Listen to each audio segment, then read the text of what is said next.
네, 안녕하세요. 해커스 한국사 안지영입니다. 해커스 한국사 능력 검정 시험 2주 합격 기본 편이고요. 이제 조선시대 마지막 부분의 주제들입니다. 27번, 28번 주제인데 자, 조선 후반에 실학의 등장과 국학 연구가 확대되는 부분 살펴보겠습니다. 실학, 조선 후기를 대표하는 어떤 학문의 방향 중에 하나죠. 실학의 등장은 17세기에서 18세기입니다. 조선을 크게 두 덩어리로 나눌 때 양난 기준으로 하죠. 임진왜란, 병자, 호란 기준으로 전기, 후기 나누는데 양난 이후에 당연히 국토는 초토화되고 사람도 많이 죽고 뭐가 많이 바뀔 수밖에 없어요. 경제적인 문제, 사회적인 문제 심각하게 발생을 합니다. 선비들의 생각이 조금 바뀌었어요. 그동안은 굉장히 심오한 논리에 대해서 막 토론을 했거든요. 이가 먼저다, 기가 먼저다, 우주는 어디서 나왔을까 막 이런 인간의 본성을 탐구하는 철학적인 문제를 좀 다뤘는데 사실 이게 실제의 생존 문제하고 직결되는 건 아니었잖아요. 여기에서 선비들 중에서 눈을 다르게 뜨는 사람들이 나와요. 아니 그런 걸 지금 얘기해서 뭐해? 지금 사람들이 당장 굶어 죽고 있는데 이거를 해결할 수 있는 현실에 우리가 조금 개선점을 찾아야 되지 않겠어? 우리가 배우는 학문이 좋은 얘기긴 한데 실전에 도움이 되는, 실제 생활에 도움이 되는 현실 문제를 해결해야 되는 거 아니야? 라고 사람들이 생각을 하게 됩니다. 이게 바로 실학입니다. 많이들 착각하는 게 실학과 유학, 성리학은 다르다라고 많이 생각을 하는데 굳이 뭐 표현을 해보자면 크게 유학에 덩어리가 있어요. 그리고 여기 안쪽에 성리학도 한 켠에 들어갑니다. 그리고 안쪽에 현실적인 부분으로 실학도 이렇게 들어가서 전부 다 유학이라고 하는 주머니 안에는 들어가 있는데 서로 방점을 찍는 구석이 좀 다르다. 이렇게 생각을 하시면 될 것 같습니다. 그래서 현실적인 문제에 좀 집중을 많이 하는 걸로 실학이라고 하는 게 등장을 했다라고 보시면 될 것 같고 이 실학도 여러 개로 나뉘어요. 어느 현실에 더 집중하냐에 따라서 농사를 중요시한다. 토지. 자기 땅을 가지고 스스로 농사 짓는 사람이 일어나야 나라가 살아난다. 이거는 중농학파입니다. 중상학파는 뭐냐면 그동안 우리가 농사만 중요시해가지고 진짜 중요한 걸 간과했어. 상업을 발전시켜야 돼 라고 하는 게 중상학파입니다. 단어에 다 힌트가 들어가 있고요. 자, 중농학파 실학자로 대표적인 사람 한번 보겠습니다. 반계 유형원이라고 있습니다. 이 사람은 균전론을 주장을 하는데요. 자영농 육성해야지. 그러면 신분에 따라서 토지를 차등적으로 좀 분배를 해가지고 자영농들이 육성될 수 있게 해야 돼 라고 자기의 책에서 반계 수록에서 주장을 합니다. 균전론이라고 하는 게 있고요. 성호 이익이란 사람이 있습니다. 이 사람은 한전론이라는 거를 주장을 합니다. 자영농이 망하는 걸 막아야 된다는 거예요. 땅을 유지할 수 없어가지고 그 땅마저 다 팔고 스스로 노비가 되거나 소장농이 되는 케이스가 너무 많지 않냐? 이거를 막기 위해서 법적으로 제재를 걸어주자는 거예요. 아예 땅을 뺏지를 못하게 하는 거죠. 판매할 수 있는 땅에 제한을 걸어두는 거예요. 영업전의 설정입니다. 한 가정이 생활을 유지하는 데 필요한 일정한 양의 최소 토지가 있습니다. 이걸 영업전이라고 할게요. 그러면 이 영업전은 그 어떠한 경우에도 매매를 못하게 하는 겁니다. 이거를 빼앗기지 않게 법적으로 제한을 걸어둔다라는 거죠. 그래서 영업전을 설정하고 토지 매매를 제한하면 되지 않아라고 하는 한전론을 주장을 하게 됩니다. 성호사설과 과구록이라는 책에서 요 얘기를 했고요. 정약용이 여기서도 등장을 합니다. 별표가 땡땡땡 쳐져 있죠. 여전론이라는 게 있습니다. 여전이라는 게 있어요. 마을 단위로 토지를 뚝 떼주는 겁니다. 그래서 가령 뭐 이렇게 네모나게 바둑판 모양으로 토지가 있다라고 하면은 똑같이 이렇게 나누어서 제가 지금 그림을 좀 잘 못 그렸는데 이렇게 나누면은 9개로 덩어리가 나뉘잖아요. 그러면 여기에 가운데가 이제 공동 토지가 있어요. 마을에서 공동으로 경작하는 토지가 여기 가운데에 있습니다. 그러면 마을 단위의 토지 분배를 해가지고 우리가 똑같이 농사를 지어요. 농사를 지어서 노동을 많이 하면은 거기다가 많이 주고 이런 식으로 공동토지 경작을 합니다. 그리고 여기에서 타협안으로 나중에 정전론으로 주장을 하긴 하는데 이렇게 여전론에서 공동으로 경작을 한 다음에 그 마을에서 내야 되는 세금은 가운데에서 공동으로 소유하고 있는 거를 설정을 해가지고 거기서 같이 낸다라는 거예요. 그러니까 누군가가 세금을 못 내가지고 몰락하는 케이스를 좀 막아보자라는 거죠. 여전론의 개념을 잘 다듬어서 정전론이라는 개념으로 확장이 됩니다. 제가 지금 여기다 그린 것처럼 정자로 나눠가지고 마찬가지로 노동력에 따라서 차등 지급은 하되 공동으로 내야 되는 세금은 존재하기 때문에 그런 경비를 충당하는 공동 토지를 가운데 설정을 하는 거죠. 이런 식으로 마을 단위로 운영을 하게 되다 보면 사람들이 몰락하는 사람도 없어지고 유지가 잘 되지 않을까라고 생각을 했던 거죠. 대단히 현실적인 방안입니다. 이 정약용은 거중기 제작한 사람으로도 유명하죠. 중국에서 들여온 기기도서를 참고해서 거중기를 제작을 했고 이걸로 수원화성 건설하는 데 활용을 합니다. 기기도설, 이 기기도설은 원작자가 누구인지 아시나요? 기기도설의 원작자는 갈릴레오 갈릴레이입니다. 서양의 도구가 만들어진 거를 이제 중국에 편찬된 그 책을 번역된 책을 다시 역수입을 해가지고 그걸 연구해서 거중기를 개발을 했던 거죠. 그리고 나중에 이분은 정약용은 정말 수많은 책을 쓰는데 그중에서 일부는 유배지에서 쓴 책들이 또 많이 있죠. 또 목민침서라고 하는 책도 있고 흠흠신서라는 책도 있고 의학에 관련된 마과회통이라는 책도 있고 살아생전에 500권이 넘는 책을 저술한 것으로 유명하죠. 자, 중농학파 실학자들의 토지 개혁론에 대해서 사료가 나온 것들이 있습니다. 주로 출제가 많이 되는 사료니까 요거 한 번씩 꼭 읽어보시고요. 기출된 것만 모아서 지금 가지고 온 거예요. 자, 중상학파 들여다보겠습니다. 여기가 잘 모르는 사람들이 많이 나오는데 최근에 문제 출제 비중이 되게 많이 올라간 사람 중에 하나가 이 홍대용입니다. 담헌, 홍대용. 지전설과 무한 우주론을 주장을 해서 중요한 건 중국 중심의 세계관을 깨려고 했었던 사람이에요. 그래서 홍대용이 자주 언급이 됩니다. 지전설과 무한 우주론. 이거 과학적인 건데 이게 중국 중심의 세계관을 비판하는 거랑 무슨 상관이 있느냐. 뭐 지구가 돈다라는 거랑 지구가 우주의 중심이 아니고 별은 되게 많은데 우리 그 중에 하나다라고 주장을 해요. 무한 우주가 있다. 그러니까 뭔가 중심이 하나만 있는 게 아니고 중국이라는 거대한 나라만 있는 게 아니라 여러 나라가 있고 우리도 그 중에 하나야. 그래서 중국 중심의 어떤 고정되어 있었던 세계관을 깨버리려고 했던 겁니다. 이 사람 혼천이를 제작하죠. 혼천이. 천체의 운행과 위치를 측정하는 기구인 혼천이를 제작을 했었던 사람이고요. 의삼문답이라는 저술서가 있습니다. 홍대용과 의삼문답이라는 책을 연결해 주시고 또 정말 많이 나오시는 분 중에 하나가 연암 박지원이죠. 청나라의 문물 수용을 주장을 합니다. 청나라. 그래서 뭐 북학파라고 불리기도 해요. 북쪽의 청나라의 학문을 연구하는 사람이다. 이렇게 평가를 받기도 하는데 수레와 선박의 이용을 강조를 합니다. 상업에 필요한 수단들이잖아요. 이런 거를 활용해서 활발하게 상업을 일으키면 경제가 부흥된다라고 봤어요. 그래서 이 연행사를 따라 청나라에 다녀오고 나서 거기서 약간 눈을 뜬 거예요. 거기 발전된 거의 중심에는 이 소비를 중시하는 상업의 발전이 있더라. 열하일계라는 책에서 그 얘기를 하고요. 이 제작 얘기를 하고 양반전이라고 하는 양반의 위선을 풍자한 소설이 있고 허생전이라고 하는 조선 후기 경제 상황에서 매점매석 같은 거 비판하는 소설 같은 거를 많이 썼습니다. 유명한 사람이죠. 그리고 초정 박제가가 또 있습니다. 박제가 생산과 소비의 관계를 우물에 비유를 해서 물을 계속 퍼내야 물이 솟아난다라고 보는 거죠. 소비 필요하다는 거예요. 그래서 절약을 하는 것보다는 소비를 하는 게 경제를 활성화하는 게 필요하고 정말로 필요한 소비라는 거는 존재한다라는 거를 주장을 했었죠. 이 사람은 서울 출신입니다. 박제가 정조 때 규장각의 검서관으로 등용되면서 벼슬길에 올랐죠. 이 규장각 검서관들이 4명이 전부 다 서울 출신으로 아주 파격적으로 사람들에게 충격을 줬었습니다. 네, 주요 저술한 책으로 북학의라는 책이 있습니다. 청나라의 제도하고 문물을 소개하고 수레와 선박의 이용을 이 사람도 권장을 했네요. 비슷한 내용이 박지원도 있었죠. 청나라에 관련된 내용을 얘기하다 보니까 같은 내용을 얘기를 하는 겁니다. 비슷한 분들 나오고 있고요. 홍대용이 자주 출제가 됐기 때문에 정보가 밑에 정리가 되어 있습니다. 호가 담헌이고요. 대표의 저술로 의삼문답이 있고 지전설, 무한우주론, 혼천이 제작, 중국 중심의 세계관 비판 이런 것들이 들어가 있습니다. 그리고 이제 우리 거 연구하는 국학인데요. 택리지라는 게 있습니다. 자주 나오는 건데 이중환이라는 분이 우리나라 각 지역의 산천, 인물, 풍속을 다 모아서 정리한 지리지고요.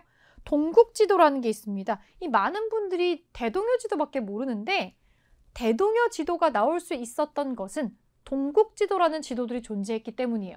정상기라는 사람이 있습니다.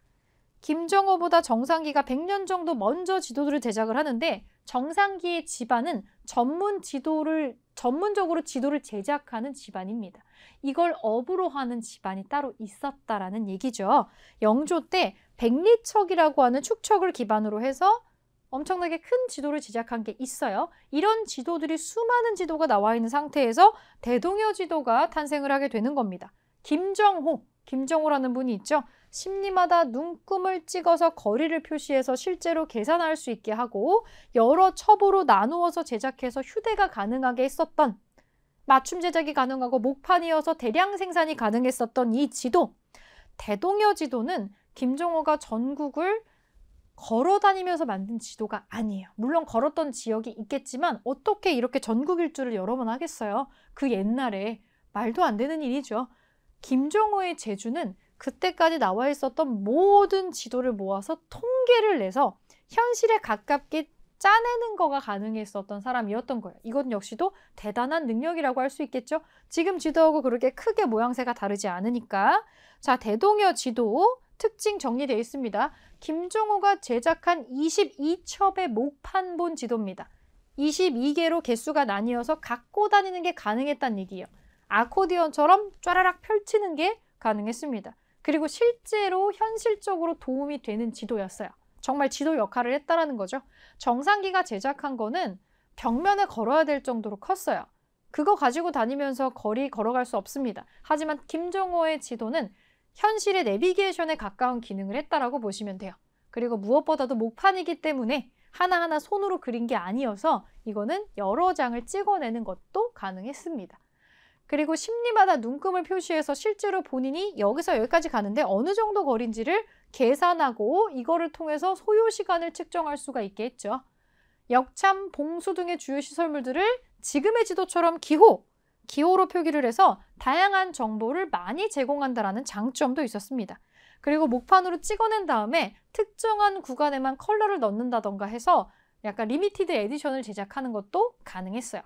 김정호가 지도를 만들었었던 이유는 어떤 국가적인 사명감 때문에 만들었다기보다는 그냥 지도를 제작하는 거를 업으로 삼았던 직업인으로 보시는 게 맞아요. 그리고 김정호하고 김정호의 딸이 같이 지도를 제작을 합니다. 자, 역사 연구 부분 보겠습니다. 동사강목이라는 책이 있네요. 안정복이라는 분이 무려 고조선에서부터 고려까지의 역사를 쫙 정리를 한 게 있고요.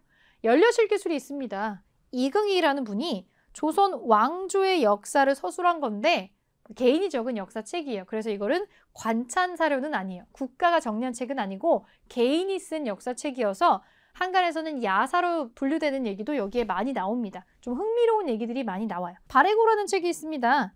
유득공이라는 분이 있죠. 유득공 누군가요? 유득공은 정조가 만든 규장가계에 이 검서청의 검서관으로 등용됐었던 서울 중에 한 사람입니다. 그 4인방 중에 한 사람. 유득공이 통일신라와 발해를 처음으로 합쳐가지고 남북국이라는 용어를 처음 씁니다. 발해의 역사를 우리의 역사로 처음으로 끌고 들어온 사람이죠. 그래서 중요하게 선지에 많이 나오는 사람이었고요.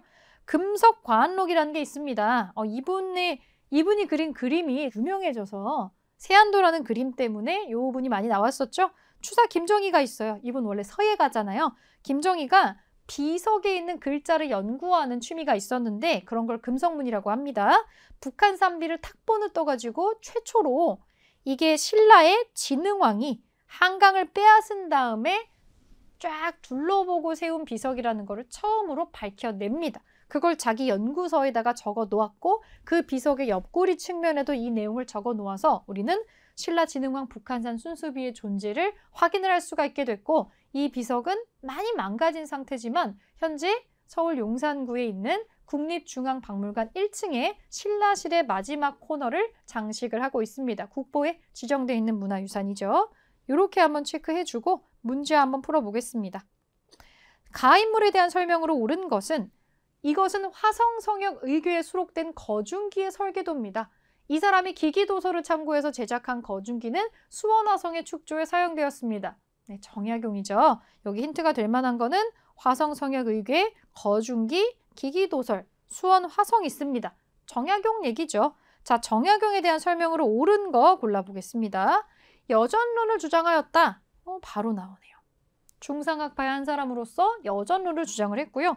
추사체를 창안한 거는 추사 김정희죠. 김정희. 북학위를 저술한 사람은 청나라 문물에 대해서 상업의 중요성을 얘기했었던 박제가라는 사람이 북학위를 저술을 하죠.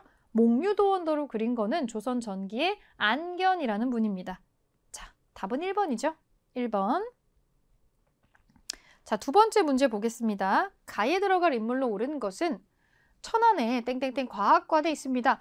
조선 후기의 지전설과 무한 우주론을 주장한 과학 사상가이자 실학자인 담헌, 이 호가 나오네요. 담헌, 힌트가 여러 개가 나오고 있죠. 지전설과 무한 우주론을 주장했다고 합니다. 담헌, 홍대용이 되겠죠. 홍대용. 자, 3번 보겠습니다. 다음 인물에 대한 설명으로 옳은 것은 조선 후기의 실학자이자 문장가라고 되어 있습니다. 호는 여남이네요. 양반전과 허생전을 저술했고 수레와 선박의 이용을 강조했다. 중상학파 중에 한 사람이죠. 이 사람은 여남 박지원입니다. 박지원. 목류도원도를 그린 사람은 안견입니다. 열하일기가 박지원이 쓴 거죠. 연행사로 청나라에 따라갔다가 그 내용을 일기로 기록한 책입니다.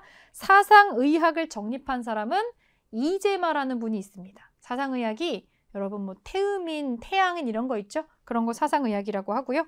대동여 지도를 제작한 사람은 김정호입니다. 네, 정답 2번이죠. 4번 보겠습니다. 가에 들어갈 지도로 옳은 것은 김정호가 제작한 22첩의 목판본 지도입니다. 대동여 지도죠. 이거는 대동여 지도로 바로 답을 찾아주겠습니다. 네, 문제 풀어보았고요. 네, 마지막 28번 주제 보겠습니다. 조선 후반의 문화사 파트인데요. 조선 후반의 가장 큰 특징은 상업이 활성화되고 상업이 중시가 되고 하면서 그리고 신분제도가 막 흔들려요. 그러면서 여러 가지 모습들이 나오게 됩니다. 이제 돈을 좀 번 서민들이 생겨났다라는 거예요. 당연히 서민들도 먹고 사는 게 해결이 되니까 여가를 즐기려고 하겠죠. 서민 문화 당연히 발달할 수밖에 없습니다. 서민들이 이제 여가 시간이 생기잖아요. 우리도 영화를 보러 간다거나 뭐 이런 거 여러 가지들 보죠. 그런 것처럼 공연이 성행을 합니다. 서민들이 같이 즐겼던 대표적인 공연이 바로 판소리인데요. 판소리의 특징은 감정 표현이 굉장히 직접적이에요. 사람들이 그런 걸 원하니까. 여러분 아침 드라마 이런 거 보세요. 굉장히 여러 가지 자극적인 소재들이 많이 나오죠? 그런 거랑 마찬가지인데 감정 표현이 매우 직접적이고요. 직접적이고 솔직해서 서민들이 굉장히 호응할 만한 이 양반을 대놓고 비난한다던가 이런 게 되게 많이 나와요.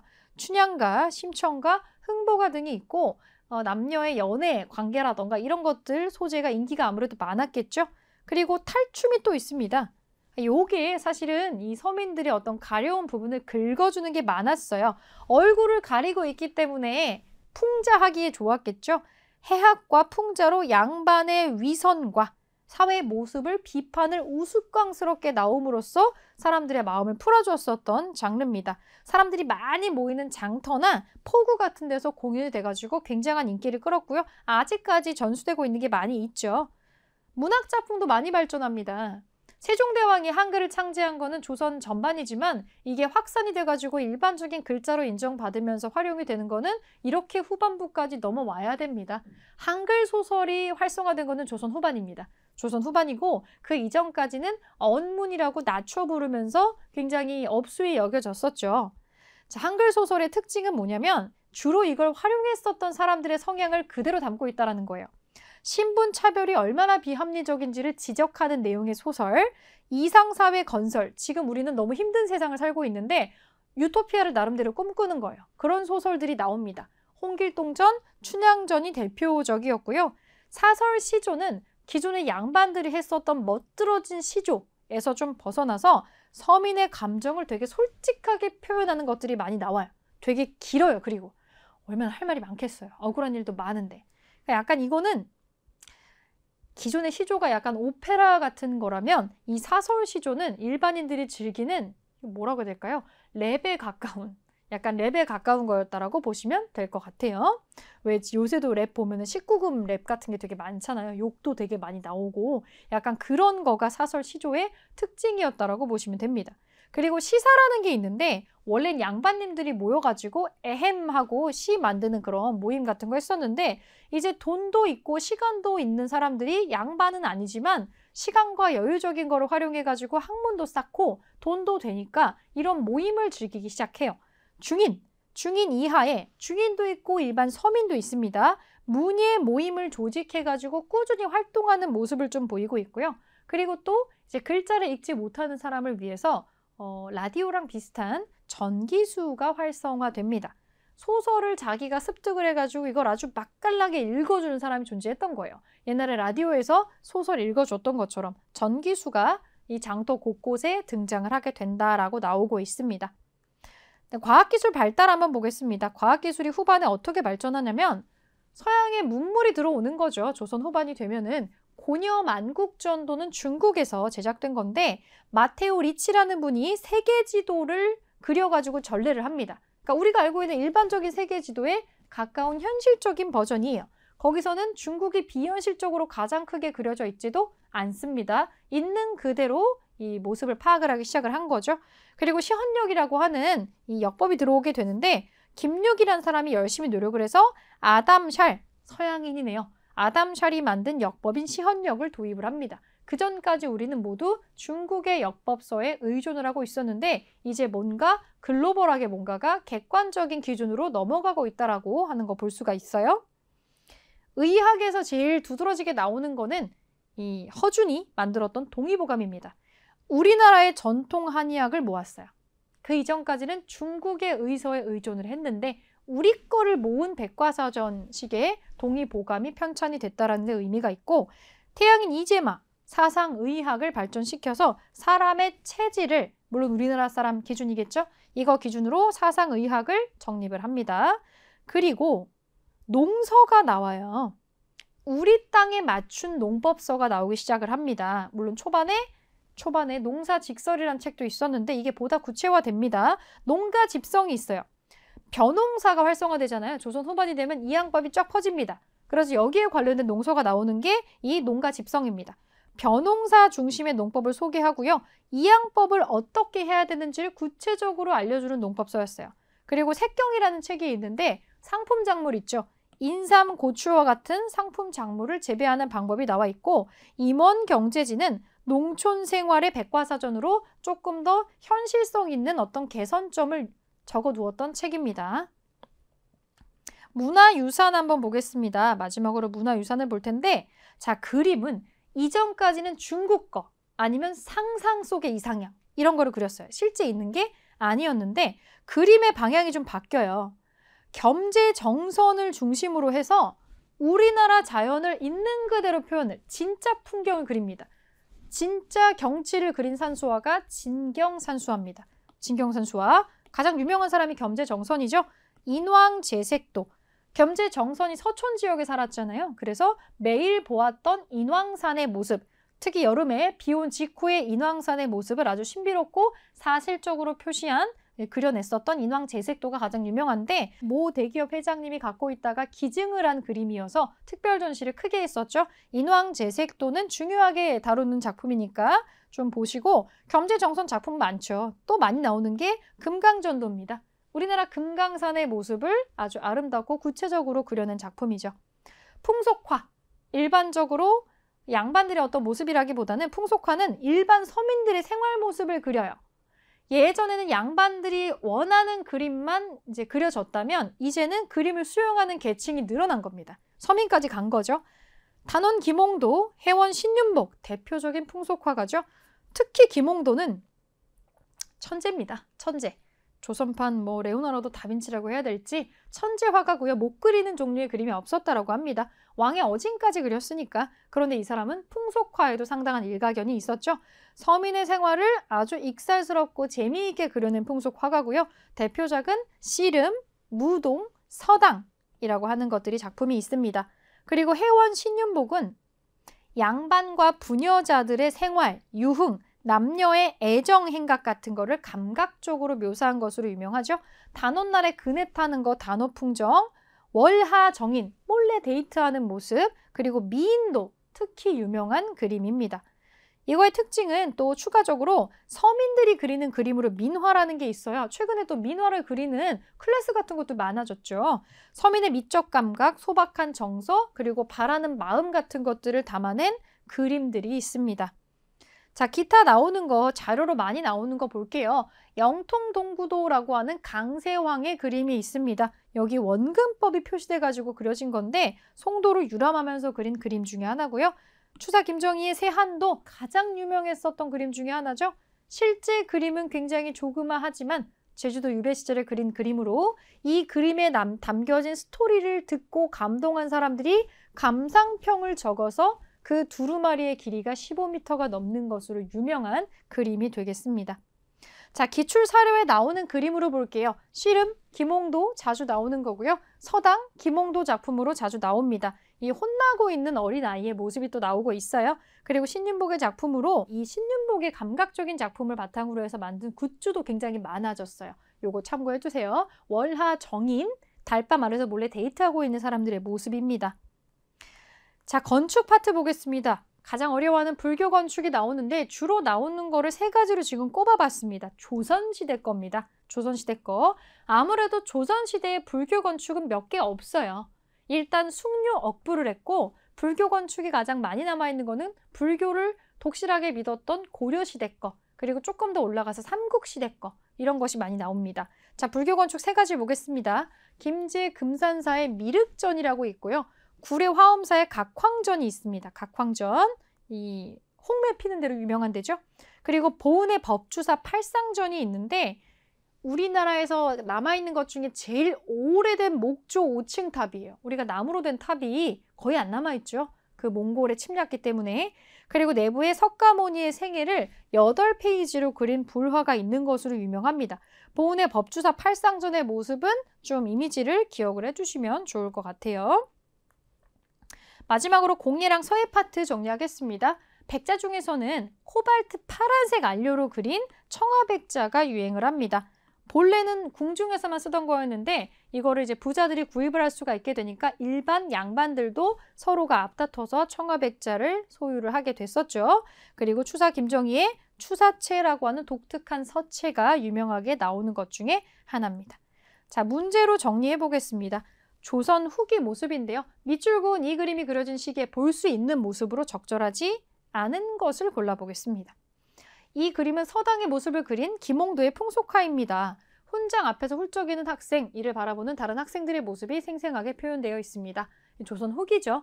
이 시기에 볼 수 있는 모습으로 적절하지 않은 거 골라볼게요. 한글 소설 유행했었죠. 볼 수 있습니다. 청아백자를 만드는 도공도 볼 수가 있겠죠.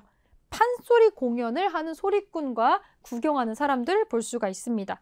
초조대장경을 제작하는 장인, 대장경 제작한 거는 고려 시대입니다. 초조대장경은 거란을 무찌르기 위해서 처음에 만들었던 대장경판이죠. 4번이 정답이 되겠고요.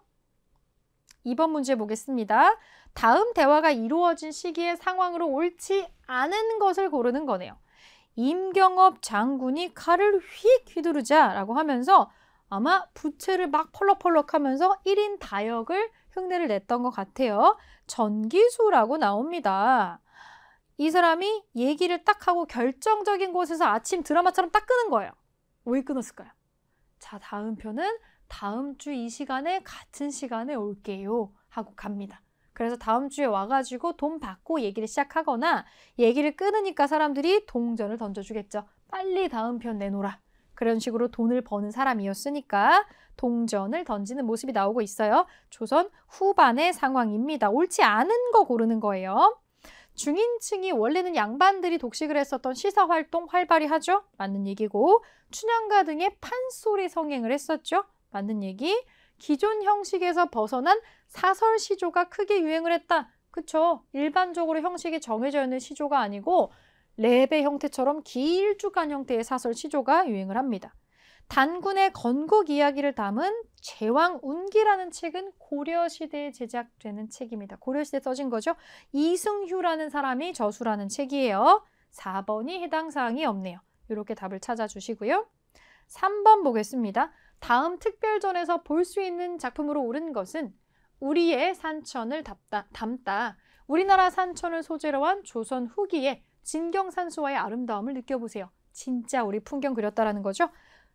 옳은 거 고르는 겁니다. 수렵도는 고구려 무덤에 있는 곱은 벽화입니다. 인왕제색도 이게 겸재정선에 진짜 우리나라 인왕산의 모습 그린 거죠. 답은 2번이고 목류도 원도는 조선 전기의 안견이 그린 건데 안평대군의 꿈 얘기를 듣고 상상 속을 그린 거여서 실제 풍경 아닙니다.